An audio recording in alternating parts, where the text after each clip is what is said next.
Welcome back, this is Mehjabin. In today's video, I am going to explain the poem Vocation, composed by Nobel Prize winner Rabindranath Tagore. The meaning of the word vocation is trade or profession. So this is how the poem starts.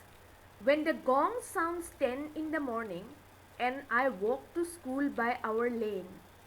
So this is what the poet is saying, that when the bell strikes 10 in the morning and he goes to school by their lane, every day I hear the hawker crying. On the way he hears the cries of the hawker, the vendor, bangles, crystal bangles. So he hears the vendor shouting, bangles, crystal bangles. That is, the vendor is looking for customers, and because of this he is shouting, trying to attract the customers. And this is something that the poet sees while he is on the way to school.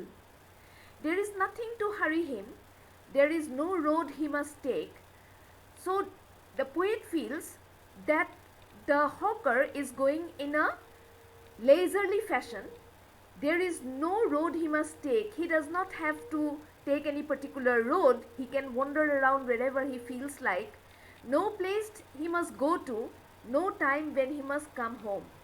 And he has no particular place to visit. He just has to wander around on the street and attract customers and try to attract customers. No time when he must come home, and he can come home according to his own wishes. Unlike the poet, who has to come back home after school hours, and if he tries to wander about here and there, he would be scolded or scolded by his family.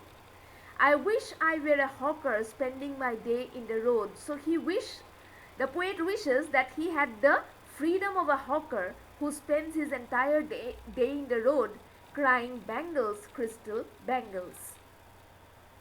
When at 4 in the afternoon I come back from the school, and then again the poet says that after school when he returns home, I can see through the gate of that house the gardener digging the ground. So through the gate he can see the gardener digging the ground. So the gardener is busy at work. He does what he likes with his spade. So he is digging the earth with his spade. He soils his clothes with dust, and the gardener doesn't care if his clothes get soiled. Nobody takes him to task. He does not get any scoldings from anybody because his clothes have become dirty. Unlike the poet, who gets scolded or rebuked if his clothes become dirty, if he gets baked in the sun or gets wet. So the gardener does not receive any scolding or rebuke if he gets baked in the sun. If he gets scorched in the sun, he does not get any scoldings from anybody. And even if he gets soaked in the rain, still he is free to work. He is free to continue with his work and not be afraid of getting criticized or scolded. I wish I were a gardener digging away the garden with nobody to stop me from digging. So he wishes, the young poet wishes, that he had the freedom, he had the independence, the liberty to do whatever he felt like in the garden, just as the gardener was doing. Just as it gets dark in the evening and my mother sends me to bed.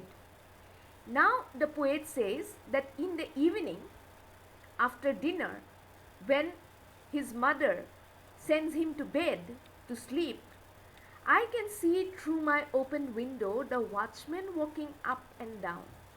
So he sees the watchman walking up and down the street. From his open window, the poet can see the watchman wandering about outside.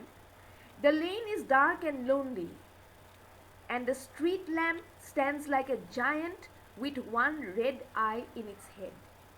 And he can see the street lamp, and the street lamp from a distance, it looks as though the lamp is like a giant, and the light in the street lamp looks like a red eye in the head of a giant. The watchman swings his lantern and walks with his shadow at his side. The watchman is going about getting ready for his duty. He swings his lantern, and the poet can also see the shadow of the watchman by the side of the watchman, and never once goes to bed in his life. And the poet feels that the watchman never takes rest. He is keeping awake the whole night, night after night. To the poet, to the young poet, he feels as though the watchman does not take rest at all. I wish I were a watchman walking the street all night, chasing the shadows with the lantern. And to the poet, this is something very adventurous. He gets attracted to this kind of work, to this kind of vocation, and he feels that he feels that the watchman is fortunate to take up this kind of work and have some fun and adventure outside while he has to sleep like the other children of his age. So I wish I were a watchman walking the street all night, chasing the shadows with the lantern. So in this way we can see that the poet is trying to draw the attention of his readers to different people from different trades and profession. The first is the vendor, the bangle seller, and the second is the gardener, and the third is the watchman.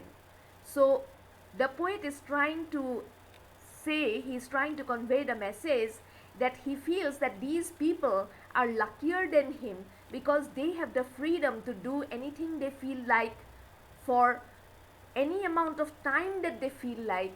But unlike them, the poet has his own restrictions.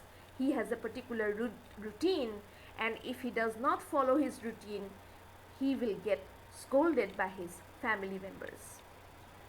So with these words, I come to the end of today's video, and until the next time we meet again, bye.